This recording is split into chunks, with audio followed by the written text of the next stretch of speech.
देखो 29/9 से यानी आज ही से फॉर्म भरने शुरू हो गए हैं। 20 अक्टूबर लास्ट डेट दिया है। इसका मतलब है कि भाई आपको 21-22 दिन का मौका दिया है सिर्फ फॉर्म भरने का, और गलती से कोई करेक्शन अगर छूट गया तो वो 27 अक्टूबर से और 29 अक्टूबर के बीच करेक्ट होगा। यानी 20 अक्टूबर को फॉर्म की डेट खत्म, फिर बीच में गैप दिया है, 27 अक्टूबर, 28 अक्टूबर और 29 अक्टूबर को फॉर्म में करेक्शन कर सकते हो अगर कोई हो गया तो। दिसंबर और जनवरी इसका एग्जाम डेट है, यही आया है दिल्ली पुलिस के जितने भी फॉर्म आए हैं सब में दिसंबर जनवरी लिखा हुआ है। क्या ये सबसे बाद में आई है वैकेंसी, तो क्या ऐसा होगा कि इसका एग्जाम भी सबसे बाद में होगा? ऐसा जरूरी नहीं है। दिसंबर जनवरी दिया, ये फिर अब डिपेंड करेगा कि एसएससी किस तरह से अरेंज करती है। ठीक है, उसके लिए आपको वेट ही करना होगा। पे मैट्रिक्स लेवल 4 है, यानी लेवल 4 की जॉब है। 25,500 इसका बेसिक बनता है। यहाँ 4400 राशन मनी एक्स्ट्रा मिलती है सैलरी में जोड़कर, 13 महीने की सैलरी मिलती है। अगर मैं इसकी टोटल आपको सैलरी की बात करूं तो 50 से 55,000 के बीच में सैलरी बनेगी। 50 से 55,000। AWTPO में अगर इससे कुछ अलग बता दिया तो वो भी सेम ही है। 50 से 55,000 बनेगी, हो सकता है 55 ही बने राशन मनी, क्योंकि इसमें 4400 रुपए एक्स्ट्रा है। और फिर अगर मैं ये भी जोड़ दूं कि भाई इसमें चूंकि 13 महीने की तनख्वाह मिलती है और 13 महीने की तनख्वाह में बेसिक है और डीए है, वो आपको मिलता है। बेसिक डीए को अगर मैं देखूं तो वो भी करीब 35-40 हजार के बीच में बैठेगा। यानी जो 13वीं तनख्वाह आएगी वो पूरी 50-55 नहीं आती, 35-40 हजार के आसपास आएगी। जनवरी में आती है 2 सैलरी। इसको भी अगर मैं 12 महीनों में बांट दूं तो 3-4 हजार रुपए तो हर महीने इसकी वजह से बढ़ रहे हैं। अगर वैसे सैलरी 55 बन रही है तो फिर 3-4 हजार इसकी वजह से बढ़ रहे हैं, 13वीं सैलरी की वजह से। तो फिर तो ये वैसे ही 58,000 पहुंच जाती है। तो बहुत शानदार नौकरी है सैलरी के मामले में भी। बाकी 341 इसकी पोस्ट है लड़कों के लिए और 168 है फीमेल के लिए, फिक्स वैकेंसीज हैं। आगे अगर बात करें कि 509 पोस्ट है, सर ये बहुत कम नहीं है भाई। ये पिछली बार सबसे ज्यादा आई थी जो 3 साल पहले आई थी, तो वो भी 800 कुछ ही थी।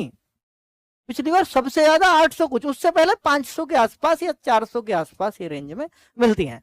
ठीक है, अब 20 गुना बच्चों को जो है इसने बोला है कि एग्जाम में पास किया जाएगा। आगे फिजिकल है, टाइपिंग है, उस सब के लिए CFT भी है। ठीक है, एज रिलैक्सेशन और एज का काउंटिंग क्या है, तो इन्होंने बोला है 1 जुलाई 2025 को एज की काउंटिंग की जाएगी। 18 से 25 साल इसमें एज होती है। 3 साल ओबीसी को छूट है, 5 साल SC ST को छूट है, 10 साल इसमें PWD कैंडिडेट्स, एकमात्र वैकेंसी दिल्ली पुलिस की जिसमें हैंडीकैप्ड कैंडिडेट को भी मौका मिलता है, उनको 10 साल की छूट है। और जनरल और EWS वालों को, अगर वो ओबीसी से हैं तो 13 साल की, SC ST से हैं तो वो 15 साल की छूट है। एक्स सर्विसमैन 3 साल जब से वो आए हैं तो रिटायरमेंट होकर के उसके 3 साल के अंदर उनको फॉर्म भरना है। आगे अगर बात करता हूं भाई इसमें और भी छूट है क्या हाइट की? हाँ, हाइट की और छूट भी मिल जाती है। अगर आप दिल्ली पुलिस में आपके फादर हैं किसी जॉब में तो हाइट में यानी 165 है तो 5 सेंटीमीटर और 160 भी चल जाएगी। ठीक है, चेस्ट में भी छूट मिल जाती है आप चाहें तो। ठीक, आगे अगर और बात करते हैं कि देखिए मैं पूरा नोटिफिकेशन ही लाया हूं, जो जो उसमें क्रक्स है, जो जो चीजें जाननी जरूरी है वो आपको समझा रहा हूं। बाकी कुछ भी इंपॉर्टेंट छूटेगा नहीं इस नोटिफिकेशन से। तो अगर हम देखें process of certification and format of the certificate, तो वो बोलता है कि जो SC ST OBC का सर्टिफिकेट वो प्रॉपर फॉर्मेट में होना चाहिए। स्पेशली वो OBC का ज्यादा ध्यान रखते हैं। OBC का सेंट्रल वाला ही OBC का सर्टिफिकेट चलता है। कितना पुराना बना हुआ होना चाहिए वो जरूरी नहीं है, लेकिन EWS के लिए कंडीशन होती है। OBC के में सिर्फ ये है कि स्टेट का नहीं चलेगा, सेंट्रल का चलेगा। लेकिन अगर दिल्ली का अगर है तो वो चल जाएगा, दिल्ली NCT ऑफ दिल्ली का। ठीक है, तो the crucial date for purpose of will be closing date of the receipt of the, देखिए ये कहता है कि फॉर्म की लास्ट डेट है 20 अक्टूबर। 20 अक्टूबर से पहले बना हुआ होना चाहिए OBC, उसके बाद बनवाओगे नहीं चलेगा। अगर इसकी बात करूं EWS की तो वो 1 अप्रैल के बाद का बना हुआ होना चाहिए, अर्थात EWS इसके बीच का चाहिए। OBC में ऐसी कंडीशन नहीं है कि 1 अप्रैल के बाद का बना हुआ होना चाहिए। OBC पुराना भी चल जाएगा, SC ST पुराना भी चल जाएगा, लेकिन ये सारे सर्टिफिकेट OBC 20 अक्टूबर से पहले बने हुए होने चाहिए। ठीक है, अगर आप ऐसा प्रॉपर फॉर्मेट में या आप इस डेट के बाद का बना हुआ दिखाते हैं तो फिर आपको जनरल में काउंट कर देंगे वो। ठीक है, ये सब कुछ उसने लिखा हुआ है इस पेज पर। आगे अगर मैं बात करता हूं तो एजुकेशनल क्वालिफिकेशन 10+2 है, किसी भी स्ट्रीम में आपने 10+2 कर रखी हो, पास होनी चाहिए बस वो। एक क्वालिफिकेशन ये, दूसरा आपको टाइपिंग भी साथ में करनी होगी, कोई सर्टिफिकेट नहीं मांगा है, बस टाइपिंग आपसे वो करवा के देखेगा। हिंदी या इंग्लिश में से कोई एक टाइपिंग आपको करनी है। 30 WPM 30 वर्ड पर मिनट की स्पीड इंग्लिश में चाहिए और 25 वर्ड पर मिनट की स्पीड हिंदी में चाहिए। पर यह पर्याप्त नहीं है, सिर्फ इतने पे पास हो गए। और यहाँ टाइपिंग के नंबर हैं, 100 नंबर का आपका एग्जाम होता है और 25 नंबर टाइपिंग के होते हैं, ये मिनिमम है। इस पर आपको सिर्फ 10 नंबर मिलेंगे। तो टाइपिंग में आपको आइडियली 20 नंबर लेने चाहिए अगर इसमें सिलेक्शन लेना है तो। ठीक है, चलो वो कैसे मिलेंगे मैं बताऊंगा, कितने पे आपको 20 नंबर मिलते हैं, कितने पे आपको जो है टाइपिंग में पूरे 25 नंबर मिलते हैं, वो सब चीजें मैं आपको एक एक करके बताऊंगा। मोड ऑफ सिलेक्शन आप सुन लीजिए, सबसे पहले आपका एग्जाम है, फिर फिजिकल होगा, उसके बाद टाइपिंग टेस्ट है और फिर उसके बाद CFT होता है, कंप्यूटर का एक टेस्ट होता है। उन सब के बारे में मैं बताने वाला हूँ, लास्ट में मेडिकल वगैरह ये कराते हैं। तो इस तरह से आप पूरी तरह फाइनल सेलेक्ट हो जाते हैं। ठीक है, अब इसमें एक सबसे बड़ा चेंज, अगर कोई ये जानना चाहता कि HCM में क्या किया है, पिछली बार नेगेटिव मार्किंग 1/2 की होती थी, इस बार 1/4 की कर दी है। ये बड़ी राहत करी है उस बच्चे के लिए जो HCM की नेगेटिव मार्किंग से डरता था। ठीक है, अभी दिखाऊंगा वो भी, वो ये रही, देखो नेगेटिव मार्किंग 0.25 की, ये पहले 0.5 की थी, आप नोटिफिकेशन चेक करो, अब के ये काट दिया है। तो 0.25 यानी AWTPO में होती नहीं थी और इसमें 0.5 की, अब दोनों जगह सेम कर दी है, उसमें भी नेगेटिव मार्किंग कर दी और इसकी भी घटा दी है। ठीक है, तो 100 नंबर यहाँ एग्जाम के हैं, फिर फिजिकल क्वालिफाइंग है, फिर आपका टाइपिंग टेस्ट में 25 नंबर है, और ये आपका कंप्यूटर फॉर्मेटिंग टेस्ट CFT जो होता है वो भी क्वालिफाइंग है। यानी जो मेरिट बनेगी वो सिर्फ 100 मार्क्स और 125 आउट ऑफ 125 ये मेरिट लगती है। ठीक है, चलिए जो बच्चे SSC की CHSL CGL की तैयारी करते हैं वो बच्चे काफी बैठते हैं इसमें, क्योंकि इसमें इंग्लिश का रोल है। ठीक है, आगे बताता हूं कैसे कैसे है। देखिए, जनरल अवेयरनेस यानी 20 क्वेश्चन 20 मार्क्स के होंगे। मैथमेटिक्स में एडवांस के भी क्वेश्चन आएंगे, पर वो 3-4 आएंगे बस, बाकी सब अर्थमेटिक ही होता है। तो 20 क्वेश्चन उसके हैं। जनरल इंटेलिजेंस यानी रीजनिंग आपकी 25 की है, इंग्लिश आपकी 25 की है, और 10 नंबर का कंप्यूटर होता है, इसलिए 100 मार्क्स का पेपर बनता है, 100 क्वेश्चंस होते हैं। तो ये आप समझ सकते हैं पूरा पेपर। 0.25 की नेगेटिव मार्किंग फिर रिपीट कर रहा हूं, इन्होंने भी रिपीट की है दोबारा कि भैया ये पहले 0.5 की होती थी, अब ये घटा दी है, ये अच्छी चीज की है आप सबके लिए।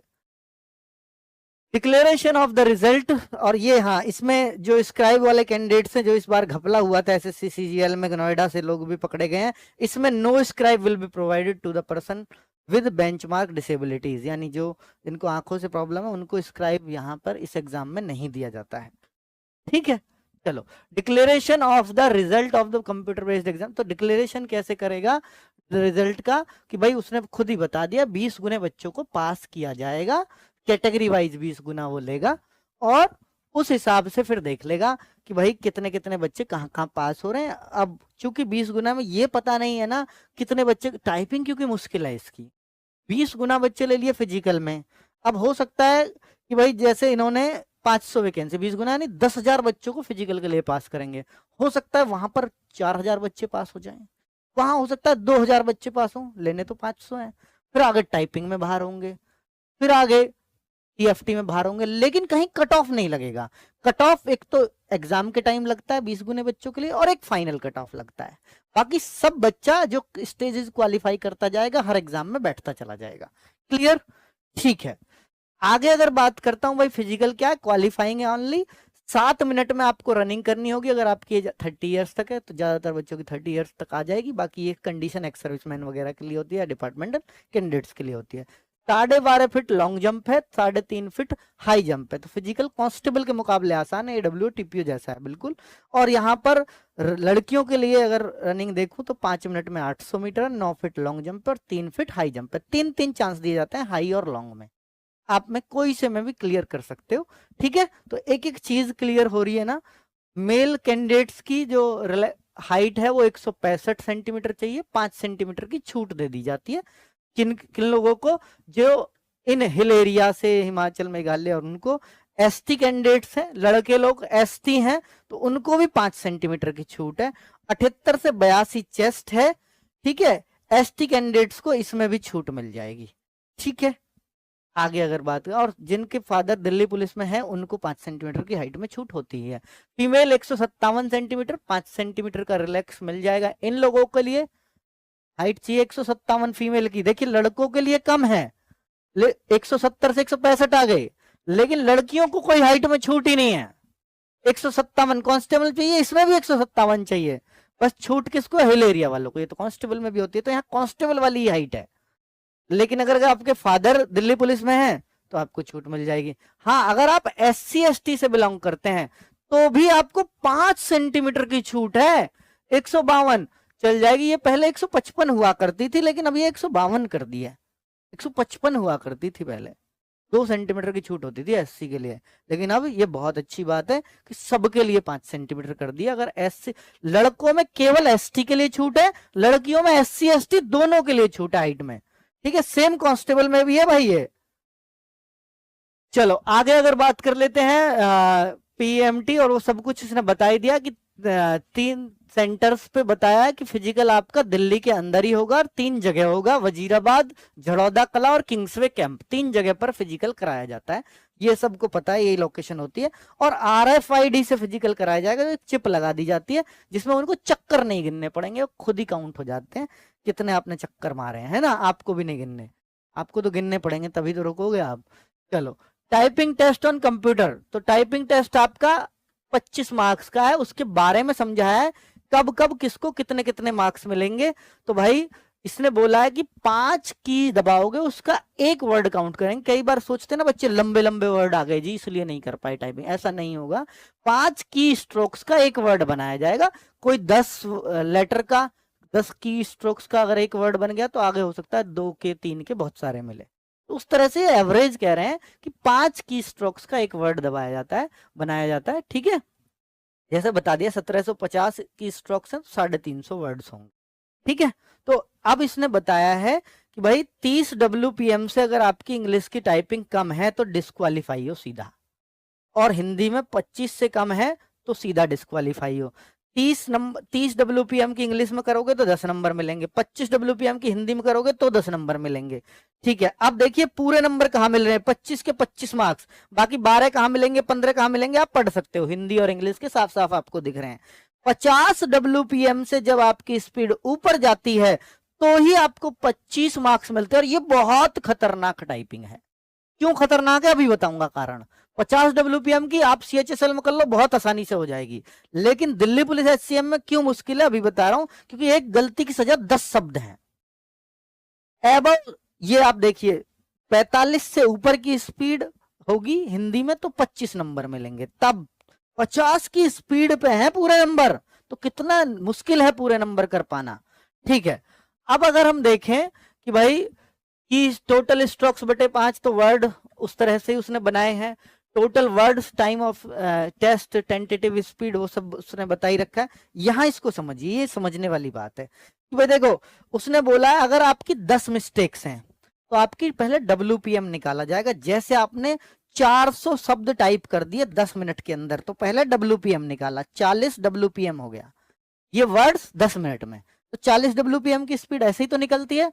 अब आपने 10 मिस्टेक कर दी तो WPM में से 10 घटेगा, वरना कायदा क्या होता, 10 शब्द गलत है 400 में से घटता 390 हो जाता, 390 में 10 का भाग 39 WPM आ जाती। लेकिन अब क्या आ रहा है 30 WPM, ऐसे निकालते हैं आपकी स्पीड 30 WPM। अगर आप एक 11वीं गलती कर दो 400 शब्दों में, 11 शब्द गलत दबा दिए, 29 WPM और आप फेल, क्योंकि 29 पे तो फेल है ना, 30 तो चाहिए, 30 पे 10 नंबर दे देगा आपको बस। और एक एक गलती 10-10 शब्दों को, क्योंकि एक WPM बराबर 10 शब्द हैं, एक गलती 10 शब्दों को ले बैठती है, तो यानी यहां गलती नहीं करनी है। 500 शब्द भी दबाने अगर पूरे नंबर लेने हैं ना, 500 शब्द 10 मिनट में दबाने, तब 50 WPM होता है। 50 WPM 10 मिनट में दबाए तो एक गलती करके 49 WPM। अगर आपने गलती से इसमें 21 गलती कर दी 500 शब्दों में, हो सकती है प्रैक्टिस नहीं करोगे तो 29 WPM स्पीड आ जाएगी। आप खुश हो रहे हो 500 दबा दिए, 29 WPM डिस्क्वालीफाई, 10 नंबर भी नहीं मिलने। तो ये है इसका खतरनाक तरीका, यानी गलती मत करो आप, फिर तो आपके पूरे नंबर मिल सकते हैं। 50 WPM पे 25 नंबर पूरे पूरे मिल जाएंगे। और आइडियली बच्चे लोग जो सेलेक्ट होते हैं, मैं एवरेज बता रहा हूं, 20 नंबर 20 मार्क्स ले लेते हैं। पिछली बार का मैं एवरेज बता रहा हूं, 20 नंबर वाले बच्चे और थोड़ा रिटन में मार्क्स थोड़ा से मार्जिनली ऊपर हो, 1-2 नंबर, 20 नंबर टाइपिंग ले जाओ तो अच्छे मार्क्स में माने जाते हैं, बहुत अच्छे मार्क्स में। ठीक है, तो फिर वो पास हो जाता है। पिछली बार ऐसे हुए हैं। आगे अगर बात करता हूं तो एक CFT होता है, फिर टाइपिंग के बाद कंप्यूटर फॉर्मेटिंग टेस्ट। ये बहुत इजीली पास हो जाता है, 10 मिनट का टेस्ट है। ये 20-20 चीजें हैं, AWO से थोड़ा सा मुश्किल है, AWO में 10-10 चीजें आती हैं, 5-5 मिनट के 3 टेस्ट होते हैं। ये आपके 10-10 मिनट के MS वर्ड, पावर पॉइंट और एक और एक्सेल भी होगा। ठीक है, तो यहाँ आप देख सकते हैं, हाँ एक्सेल भी है, पावर पॉइंट भी है, तो वो इसमें दिखाया होगा, आगे दिखाया होगा, हाँ ये रहा एक्सेल। तो 30 मिनट के टेस्ट होंगे, 10-10 मिनट के 3। ठीक है, तो एक चीज आधे नंबर की है, 10 मार्क्स का एक टेस्ट है, जो सिर्फ क्वालिफाई करना है, 6 नंबर लाने जरूरी होते हैं हर टेस्ट में। यानी 20 में से, जैसे उन्होंने बोला अंडरलाइन, तो अंडरलाइन आप करोगे, आएगा कहाँ, लिखा हुआ दिख जाएगा आपको। ये हम टेस्ट कराएंगे आपको एक हफ्ते में, एक सप्ताह में। क्योंकि HCM में थोड़ी ज्यादा चीजें हैं, AWO का तो एक सप्ताह काफी होता है, इसमें ज्यादा से ज्यादा 10-15 दिन में, 15 दिन में, मैक्सिमम 15 दिन में आप हर चीज सीख जाओगे। और इसके टेस्ट हम लेंगे आपको, हर पेड बैच वाले बच्चे का ये टेस्ट हमारी जिम्मेदारी होगा, उसकी टेंशन नहीं ले, इसी फीस में करेंगे जो आपसे बैच की फीस लेते हैं। ठीक है, तो CFT में आपको फेल नहीं होने देंगे, ये पक्का है। टाइपिंग में नहीं रोक सकते हम आपको फेल होने से, टाइपिंग आपको खुद ही करनी पड़ेगी, CFT की टेंशन मत लेना, ये हमारी जिम्मेदारी है। ठीक है, ये 3 टेस्ट हम करा देंगे आपके, तो इससे तो मत डरना। बाकी टाइपिंग से डरना, एग्जाम से डरना, वो आप देख लेना। एग्जाम की तैयारी बहुत सीरियस करनी पड़ेगी, टाइपिंग की तैयारी बहुत सीरियस करनी पड़ेगी।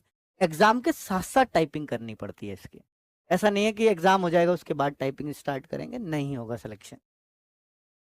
5% मार्क्स आपको NCC के मिलते हैं, C सर्टिफिकेट वालों को, 3% B वालों को, और मैक्सिमम मार्क्स का ये मिलते हैं। तो जितने इसके मैक्सिमम मार्क्स हैं, तो 125 है मैक्सिमम मार्क्स, तो 125 का 5% मिलते होंगे फिर तो। हाँ, मैक्सिमम तो वही है भाई। ठीक है, चलिए, रूल तो यही है, maximum marks for examination, sorry examination. अब ये डाउट है मुझे, इसमें थोड़ा देखना पड़ेगा कि 125 के 5% है या 100 के 5% आपको मिलेंगे, सर्टिफिकेट वालों को, B वालों को और A वाले को। ठीक है, आगे अगर बात करता हूं तो एक और कंडीशन इन्होंने दी है कि भाई जब हम फाइनल मेरिट लगाएंगे तो 15% बच्चों की एक एडिशनल लिस्ट भी लगाएंगे। 15% वैकेंसी का 15%, यानी 509 वैकेंसी, उसका 15% करीब बनता है 75-76 बच्चे। हम जो है क्या ले लेंगे, एक रिजर्व लिस्ट भी रखेंगे कि उनमें से किसी ने ज्वाइन नहीं किया, कोई मेडिकल में फेल हो गया, तो हम इनमें से फिर ले लेते हैं। तो ये बहुत अच्छी चीज है।